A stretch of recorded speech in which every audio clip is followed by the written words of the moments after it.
नमस्कार, news 24x7 India में आपका स्वागत है। मैं हूं आपके साथ मालविका चौहान। आइए नजर डालते हैं आज की खबर पर। बाबा साहब की 134वीं जयंती के उपलक्ष्य में जनपद पंचायत लहर में सब व्याख्यान माला का आयोजन संपन्न। जनपद पंचायत सभागार में डॉक्टर भीमराव अंबेडकर व्याख्यान माला का आयोजन किया गया, जिसमें कार्यक्रम की अध्यक्षता मनोज शास्त्री, मुख्य अतिथि जबरराज सिंह कुशवाहा, विशिष्ट अतिथि के रूप में मान बाबू शर्मा, ब्रजपाल सिंह कुशवाहा उपस्थित रहे। जन अभियान परिषद लहर द्वारा आज डॉक्टर भीमराव अंबेडकर की जयंती व्याख्यान माला आयोजन किया गया। सर्वप्रथम अंबेडकर जी की तस्वीर पर माल्यार्पण किया गया, तत्पश्चात सभी अतिथियों का स्वागत किया गया। अपने संबोधन में जिसमें मनोज शास्त्री ने कहा कि अपनी जाति के कारण बालक भीम को सामाजिक प्रतिरोध का सामना करना पड़ रहा था। विद्यालय पढ़ाई में सक्षम होने के बावजूद छात्र भीमराव को छुआछूत के कारण अनेक प्रकार की कठिनाइयों का सामना करना पड़ता था। 7 नवंबर 1900 को रामजी सकपाल ने सतारा की गवर्नमेंट हाई स्कूल में अपने बेटे भीमराव का नाम भीवा रामजी अंबेडकर दर्ज कराया। उनके बचपन का नाम भीवा था। अंबेडकर का मूल उपनाम सकपाल की बजाय अंबेडकर लिखवाया था, जो कि उनके अंबडवे गांव से संबंधित था, क्योंकि कोकर प्रांत के लोग उपनाम गांव के नाम से रखते थे। अतः अंबेडकर के अंबाडवे गांव से अंबेडकर उपनाम स्कूल में दर्ज करवाया गया। बाद में एक देवरुखे ब्राह्मण शिक्षक कृष्णा केशव अंबेडकर, जो उनके विशेष स्नेह रखते थे, ने उनके नाम से श अंबेडकर हटवाकर अपना सरल अंबेडकर उपनाम जोड़ दिया। इसके बाद जिला समन्वयक डॉक्टर शिव प्रसाद सिंह भदौरिया जी ने अपने उद्बोधन में कहा कि अंबेडकर 22 वर्ष की आयु में संयुक्त राज्य अमेरिका चले गए, जहां उन्हें सयाजीराव गायकवाड़ तृतीय बड़ौदा के गायकवाड़ द्वारा स्थापित एक योजना के अंतर्गत न्यूयॉर्क नगर स्थित कोलंबिया विश्वविद्यालय में स्नातकोत्तर शिक्षा के अवसर प्रदान करने के लिए 3 वर्ष के लिए $11.5 प्रति माह बड़ौदा राज्य की छात्रवृत्ति प्रदान की गई थी। वहां पहुंचने के तुरंत बाद वे लिविंगस्टन हॉल में पारसी मित्र नवल भातीना के साथ बस गए। जून 1915 में उन्होंने अपनी कला स्नातकोत्तर एमएड परीक्षा पास की, जिसमें अर्थशास्त्र प्रमुख विषय और समाजशास्त्र, इतिहास, दर्शनशास्त्र और मानव विज्ञान यह अन्य विषय थे। उन्होंने स्नातकोत्तर के लिए प्राचीन भारतीय वाणिज्य विषय पर शोध कार्य प्रस्तुत किया। अंबेडकर जॉन डेवी और लोकतंत्र पर उनके काम से प्रभावित थे। अतः अंत में सुनील कुमार चतुर्वेदी ब्लॉक समन्वयक संचालक ने सभी का आभार व्यक्त कर रणवीर सिंह कौरों द्वारा किया गया नवंकुर संस्था प्रतिनिधि परामर्शदाता प्रस्फुटन समिति सदस्य उपस्थित रहे। इस बीच जनपद पंचायत सभागार में डॉक्टर भीमराव अंबेडकर व्याख्यान कमाल का आयोजन किया गया, जिसमें कार्यक्रम की अध्यक्षता मनोज शास्त्री, मुख्य अतिथि जबर सिंह कुशवाहा, विशिष्ट अतिथि के रूप में मान बाबू शर्मा, ब्रजपाल सिंह कुशवाहा उपस्थित रहे। विद्यालय पढ़ाई में सक्षम होने के बावजूद छात्र भीमराव को छुआछूत के कारण अनेक प्रकार की कठिनाइयों का सामना करना पड़ता था। 7 नवंबर 1900 को रामजी सकपाल ने सतारा की गवर्नमेंट हाई स्कूल में अपने बेटे भीमराव का नाम भीवा रामजी अंबेडकर दर्ज कराया। उनके बचपन का नाम भीवा था। अंबेडकर का मूल उपनाम सकपाल की बजाय अंबेडकर लिखवाया था, जो कि उनके अंबडवे गांव से संबंधित था, क्योंकि कोकर प्रांत के लोग अपना उपनाम गांव के नाम से रखते थे। अतः अंबेडकर के अंबाडवे गांव से अंबेडकर उपनाम अतः में दर्ज कराया गया, स्कूल में दर्ज करवाया गया। जिसके बाद में यह देख रेख जो है देवरुखे ब्राह्मण शिक्षक कृष्णा केशव अंबेडकर, जो उनके विशेष स्नेह रखते थे, उनके नाम से शाह अंबेडकर हटाकर अपना सरल अंबेडकर उपनाम जोड़ दिया। और ऐसे में आपको बता दें कि इस दौरान तमाम लोगों की मौजूदगी रही। अंत में सुनील कुमार चतुर्वेदी ब्लॉक समन्वयक संचालन ने किया, सभी का आभार व्यक्त किया। कुंवर सिंह की देखिए खास रिपोर्ट। मुझे 11:30 बजे आना था, लेकिन एक जल संवर्धन को लेकर कार्यक्रम था जिला कार्यालय पर कलेक्टर सर के निर्देशन में, तो उसमें मुझे संचालन करना था, जिस कारण से लेट हो गया। तो सबसे पहले आप सभी से इस बात के लिए माफ़ी कि एक अच्छे कार्यक्रम में देर से जुड़ पाया और कई लोगों को नहीं सुन पाया। तो मुझे लगा कि बहुत अच्छी चीज़ें मैंने मिस की हैं।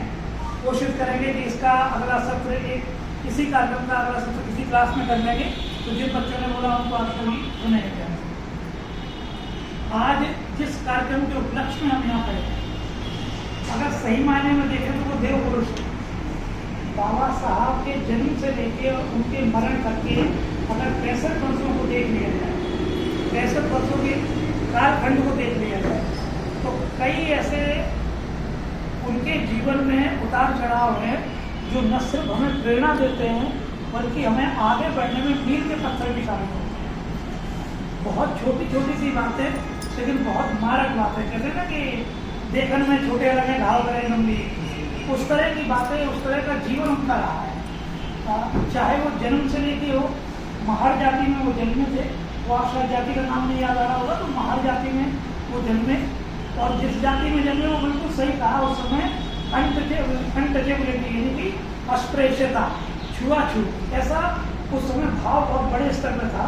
और ये माना भी जाता था कि वो जिस क्लास में पढ़ने जाते थे उन्हें बाहर बिठाया जाता था, जहाँ आम लोग पानी पी सकते थे वो पानी नहीं पी सकते थे। बहुत सारी चीज़ें ऐसी होती थी जो एक बाल मन पे बड़ा प्रभाव करती थी। जैसे मानो बच्चों आप पढ़ने आ रहे हो और आपके साथ में से कुछ छात्रों के साथ ऐसा व्यवहार किया जाए कि उन्हें आम क्लास से बाहर बिठाया जाए, उन्हें पानी पीने के लिए अलग से दिया जाए, उनके साथ वो व्यवहार किया जाए कि आप यकीन मानिए कि जब उनके बाल बड़े हो जाते थे तो बाल काटने के लिए जो नाई होता था वो नाई उनके बाल काटने से मना कर देता था, जबकि वही नाई बैलों के बाल काटता था, जानवरों के बाल काटता था, लेकिन बाबा साहब के बाल काटने से मना करता था। इस तरह का दौर था। और ऐसी स्थिति में अपने आप को सिद्ध कर देना, और सिद्ध भी तब कर देना कि जब विशेष मेधा के लोग जो होते हैं तो उनकी मेधा को पहचान कर उन्हें आगे बढ़ाने वाले भी अपने ही लोग। और ऐसा ही बाबा साहब के साथ भी हुआ। बाबा साहब का जो अंत में नाम लगता है अम्बेडकर, अम्बेडकर सही मायने में बाबा साहब का उपनाम नहीं था। उनको पढ़ाने में जिन गुरु का योगदान रहा, कैलिस्टर करके एक सब जो उनके साथी थे वो, और अम्बेडकर, इन दोनों लोगों ने बाबा साहब को शिक्षा, उनकी मेधा को देखते हुए उन्हें शिक्षा के लिए आगे बढ़ाया। और आपने बोला 32 डिग्रियाँ की, उसमें 7 PhD थे वो। यहाँ एक PhD करने में लोगों को ये लगता है कि कैसा उनके भाव हो जाते हैं, वो 7 बार PhD करते थे। इतना ही नहीं, कैलिफोर्निया, कोलंबिया, ऑक्सफोर्ड और इन बहुत सारी यूनिवर्सिटी में नाम लिख के लाया हूँ। कई यूनिवर्सिटियों ने तो उनको गोल्ड मेडल दिया, और ये माना होगी कि उनके शोध पत्रों को आज भी वहाँ पर रखा हुआ है, और उनके शोध पत्रों को एक प्रेरणा ग्रंथ माना गया है जो उन्होंने लिखा है। एक और चीज़ जिसे लोग बहुत कम जानते हैं, हमारे यहाँ श्रमिक वर्ग जो था वो 12 घंटे काम करता था पहले, लेकिन बाबा साहब जब बैरिस्टर बन के आए और जब उनके हाथ में शक्ति आई थोड़ी सी, तो उन्होंने सबसे पहले तो ये कहा कि श्रमिकों के जो अधिकार है वो में दिए जाएं, और अधिकारों में ही सबसे पहले 8 घंटे का टाइम वर्क, उसके बाद ओवर टाइम, उसके बाद बोनस, उसके बाद श्रमिकों के अधिकार, इन सबको लेके बाबा साहब ने लंबा संघर्ष किया और जीत दिलाई। कहने का आशय ये है कि आज जो हमारे काम के 8 घंटे वो निर्धारित करने में बाबा साहब की बहुत बड़ी भूमिका है। इतना ही नहीं, वो एक बहुत बड़ी बात मानते थे, वो ये कहते थे कि शिक्षा ही एकमात्र ऐसा साधन है, शिक्षा अन्न की तरह होनी चाहिए। जैसे हमें अन्न खाते ना, हमें भूख की आवश्यकता पड़ती है, ऐसे ही हर किसी को शिक्षा की आवश्यकता पड़ती है। और शिक्षित समाज ही असमानता दूर कर सकता है। आप ये देखिए कि अगर आप शिक्षित हैं तो आप बहुत आपके भाव अलग हो जाएंगे, और जब आप बात कर रहे होंगे अशिक्षित लोगों से तो उन्हें लगेगा कि उनके अंदर कुछ चीज़ें ऐसी भर दी गई हैं जो आज के समाज में रमंजसता फैलाती है, और शिक्षित समाज हमेशा दूर कर देता है। तो शिक्षा ही एक ऐसा यंत्र है, या ऐसा संयंत्र है, या ऐसा मंत्र है, या ऐसा तंत्र है जिससे हम अपने अंदर असमानता के भाव को खत्म कर सकते हैं। बाबा साहब इस पर बहुत ज़्यादा ही ध्यान देते थे, और वो कहते थे शिक्षा ही समाज में उजाला ला सकती है। एक चीज़। दूसरी चीज़ ये आपको पता है, बौद्ध धर्म उन्होंने कब ग्रहण किया? आखिरी के 2 महीने, लास्ट के 2 महीने के बाद उनका देहांत हो गया, देहावसान हो गया। आखिरी के 2 महीनों में उनके पास 2 अवसर आए, एक बौद्ध धर्म और दूसरा सिख धर्म। उन्होंने कहा है तो बौद्ध धर्म ग्रहण करेंगे या सिख धर्म ग्रहण करेंगे।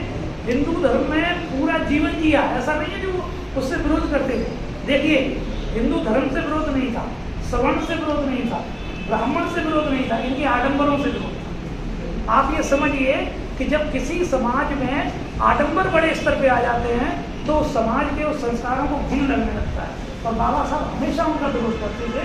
तो ये कहते थे ये आडंबर खत्म होने चाहिए, और इसीलिए उन्होंने बहुत सारी उनकी किताबें ऐसी लिखी जो प्रकाशित नहीं कराई गई, जो प्रकाशन खुद ही नहीं उन्होंने कराया।